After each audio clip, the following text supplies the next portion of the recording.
চোখের বদনজর থেকে বাঁচার জন্য অনেকগুলো উদ্যোগ নিতে হয়, বিশেষ করে বাচ্চাদেরকে। অনেকে দেখবেন বাচ্চাদের ছবি ফেসবুকে দিয়ে দিচ্ছে সুন্দর ফুটফুটে। প্রয়োজন ছাড়া এই ফেসবুকে বা এই জাতীয় সোশ্যাল মিডিয়াতে ফুটফুটে সুন্দর বাচ্চাদের ছবিগুলো শেয়ার করা, এগুলো যথাসম্ভব অ্যাভয়েড করাই উচিত, না করাই ভালো। কারণ যদিও করলে আপনি শরীয়তের নীতিমালা ফলো করে করলে সবসময় হারাম হবে না, কিন্তু বাচ্চাদের প্রতি অনেকের বদনজর লাগে, এবং এই বদনজর বা নজরে হাসেদ বা হিংসাত্মক নজরের কারণে বাচ্চা অসুস্থ হয়, রোগ বালাই লেগেই থাকে, দেখা যায় যে ওষুধ বড়ি ট্রিটমেন্ট কিছুতেই কাজ হয় না। তো এগুলো থেকে বাঁচার জন্য আমল আছে। কি আমল?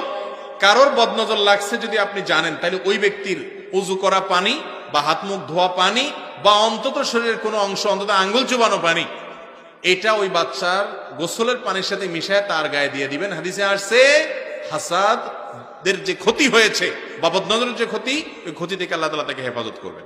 এটা হাদিস দ্বারা প্রমাণিত। আবার আপনি